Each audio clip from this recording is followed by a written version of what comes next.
Assalamualaikum warahmatullahi wabarakatuh.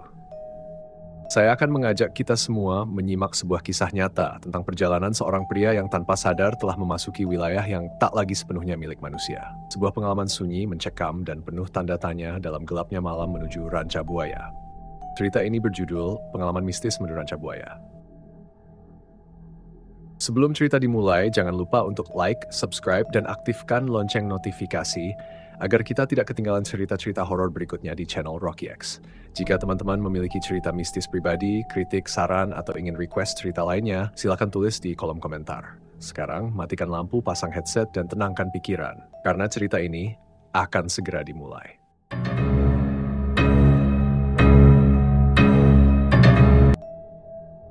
Namaku Rizal. Tahun itu 2017. Aku masih 26 tahun. Usia yang katanya lagi panas-panasnya jiwa petualang. Tapi malam itu, entah kenapa, aku merasa sedang menuju sesuatu yang tak bisa dijelaskan oleh logika. Hari itu aku baru selesai kerja shift sore. Di luar, hujan baru saja reda. Jalanan basah dan langit menggantung rendah. Aku menyiapkan tas kecil, jaket, dan helm. Satu tujuan dalam kepala, Ranca Buaya. Sahabatku Dadan menikah di sana, tapi aku nggak bisa hadir di hari, jadi kuputuskan berangkat malam itu juga. Sendirian, naik motor.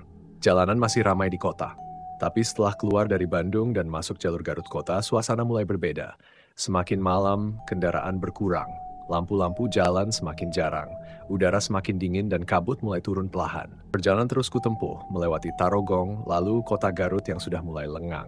Dari sana, aku blok ke arah selatan menuju jalur menanjak yang membawa ke Cikajang. Motor terus kupacu.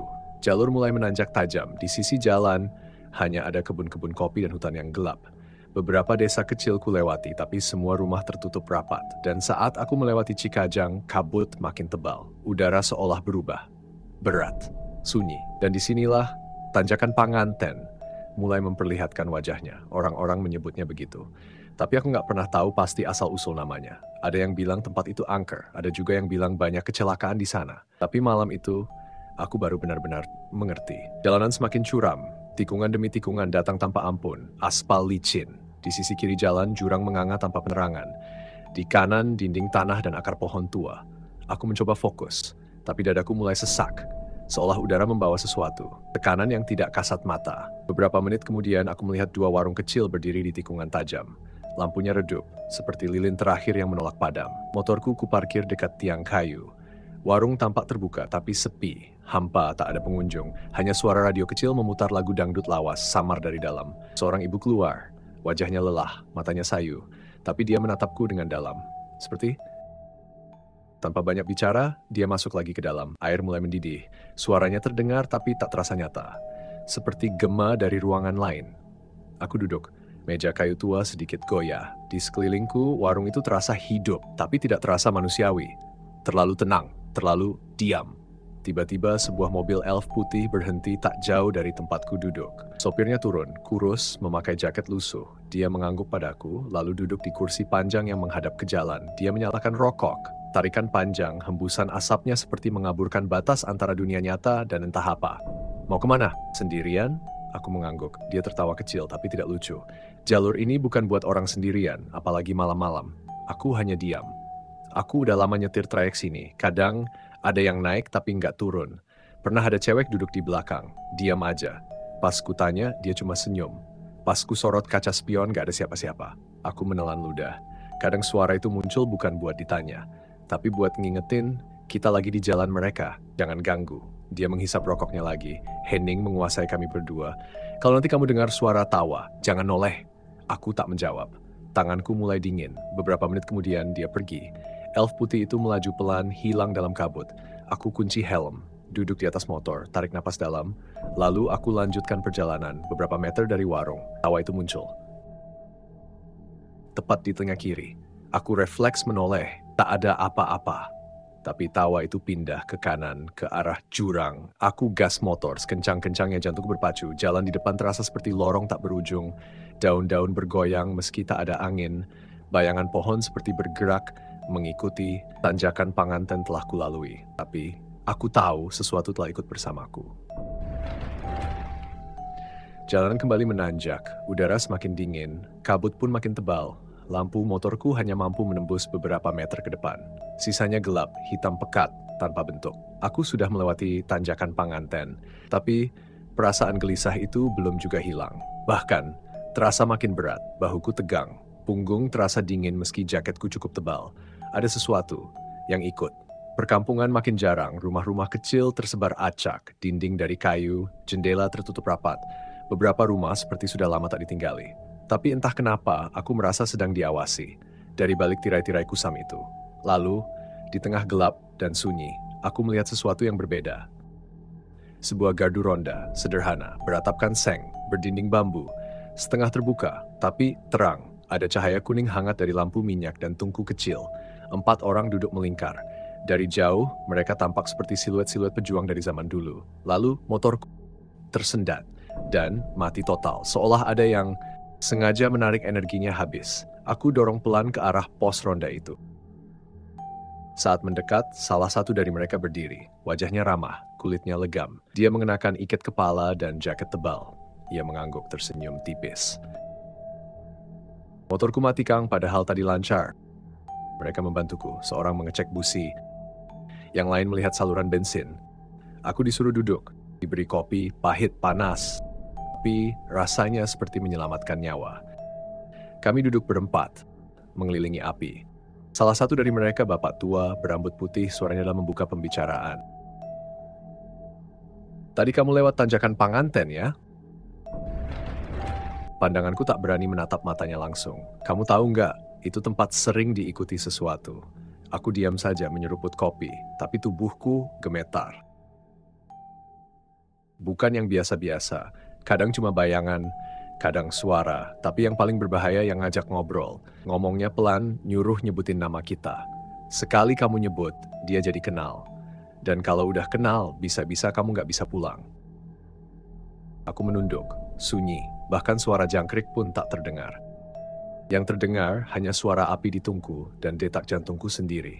Bapak tua itu melanjutkan, tempat ini bukan sekadar hutan, ini tempat semedi. Dulu, para dalang sakti suka ke sini kalau ingin mencari ilmu. Aku hanya mendengarkan, diam, takut bergerak. Asep Sunandar pun dulu pernah ke sini, tapi dia nggak pernah naik sampai atas kalau malam-malam. Dia menunjuk ke arah gunung yang tak tampak di balik kabut. Kadang ada yang dengar suara gamelan, tapi nggak ada yang mainin. Kadang suara itu bisa nyusup, bikin hati goyah, bikin akal rusak. Hening lagi, kopi di tanganku tinggal setengah. Tapi aku tak ingin menghabiskannya. Rasanya begitu menenangkan di antara ketegangan malam itu. Salah satu dari mereka menepuk bahuku. Tapi jangan berhenti sampai Bung Bulang. Jangan banyak tanya. Dan kalau ada yang manggil nama kamu, jangan nengok. Aku mengangguk, pelan. Jangan takut, tapi jangan sombong. Motorku dicoba dinyalakan lagi. Dan mesin hidup, lancar, seolah tidak pernah mati sebelumnya. Aku menatap mereka satu persatu. Cahaya dari api membuat wajah mereka tampak hangat, tapi juga penuh rahasia. Terima kasih, Kang. Tak ada jawaban. Mereka hanya tersenyum, samar. Aku kenakan helm, nyalakan lampu. Perlahan, aku tinggalkan gardu ronda itu. Tapi saat kulirik lewat kaca spion, gardu itu gelap. Tak ada siapa-siapa. Tak ada api, tak ada cahaya.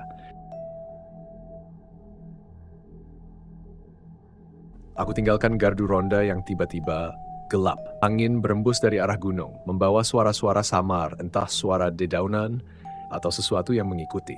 Motorku melaju perlahan. Jalan mulai menurun tapi tidak sepenuhnya lurus. Di kiri dan kanan hanya ada gelap dan kabut yang kian tebal seperti selimut yang menggulung seluruh lembah dan menelan cahaya lampu. Ada saat-saat di mana aku merasa motor ini tidak sedang melaju di jalanan biasa, tapi di jalur lain. Jalur yang tidak ada di peta, jalur yang hanya terbuka di jam-jam tertentu, untuk orang-orang tertentu. Aku melihat bayangan dari balik pohon, tapi aku tidak menoleh. Aku mendengar suara langkah di atas rumput, tapi aku terus melaju. Terkadang seperti ada yang berlari kecil di belakangku. Terkadang aku mencium bau tanah basah bercampur melati, lalu hilang, lalu muncul lagi. Beberapa kali motor terasa berat, seperti membawa beban lebih. Tapi aku tak berani menengok. Aku terus membaca doa. Berkali-kali lidahku mulai gemetar. Tapi aku tahu lebih baik gemetar daripada berhenti. Jalan menurun itu membawaku ke jalur sempit di tengah lembah. Dahan-dahan pohon membentuk terowongan gelap. Di beberapa titik, cahaya bulan berusaha masuk, tapi kalah oleh pekatnya malam. Aku sempat melihat gantung di batang pohon. Papan penunjuk jalan, tulisan tangan, sedikit pudar, tapi cukup jelas. Jalur Bung Bulang Mekar Mukti. Hatiku sedikit lega, tapi tubuhku masih tegang. Setelah sekitar 30 menit melaju, aku mulai melihat bayangan rumah-rumah di kejauhan. Lampu-lampu mulai terlihat samar. Tapi cukup untuk membuatku yakin aku mulai masuk pemukiman. Motor tetap kupacu pelan, aku takut. Bukan karena hantu, tapi karena perasaan bahwa aku belum sepenuhnya kembali ke dunia ini. Aku melewati jembatan kecil, sungainya gelap, tapi aku dengar suara air mengalir. Saat itulah aku sadar, suasana mulai berubah. Masih sunyi, tapi tidak sesunyi sebelumnya. Masih gelap, tapi tidak segelap tadi. Seolah sesuatu telah kulewati, sesuatu telah kutinggalkan di belakang. Di sisi kanan jalan, kulihat warung kecil. Ada lampu neon berkedip-kedip. Tapi aku tidak berhenti di situ. Aku tak ingin ambil risiko. Kata-kata orang-orang di pos ronda masih terngiang. Jangan banyak tanya di jalan. Aku melirik jam digital di dashboard motor. Pukul 4:25 pagi. Aku mempercepat laju motor. Dingin masih menusuk. Tapi aku tahu Bung Bulang sudah dekat. Dan benar saja beberapa menit kemudian jalan mulai rata. Rumah-rumah semakin padat. Lampu-lampu rumah menyala, ada suara ayam, ada bau roti dari toko roti kecil yang mulai buka. Aku sudah masuk Bung Bulang. Aku hentikan motor di halaman masjid kecil di pinggir jalan. Aku turun, tarik napas panjang, kaki masih gemetar. Tapi hatiku perlahan tenang. Langit mulai berwarna biru tua. Bintang-bintang menghilang satu persatu. Aku masuk ke masjid, wudhu dengan air dingin yang menusuk tulang, tapi rasanya seperti dicuci dari dalam. Lalu aku salat subuh, panjang. Aku duduk di pelataran masjid, mata menatap langit yang perlahan terang. Aku belum sampai tujuan, tapi entah kenapa, Bung Bulang terasa seperti perbatasan antara malam itu dan dunia nyata. Dan aku bersyukur, aku berhasil sampai di sini, sendirian, dengan seluruh akal sehat yang masih utuh.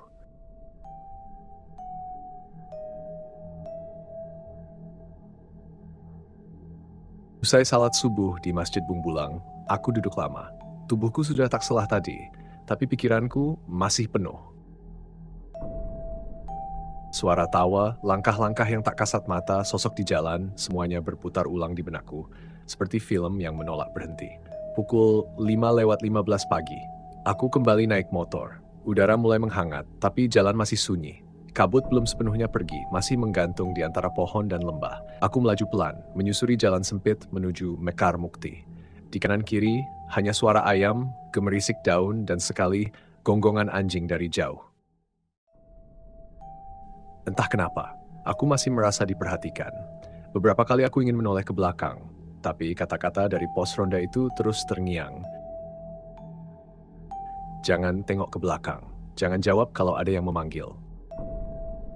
Di salah satu blokan, jalanan mendadak terasa lebih sempit.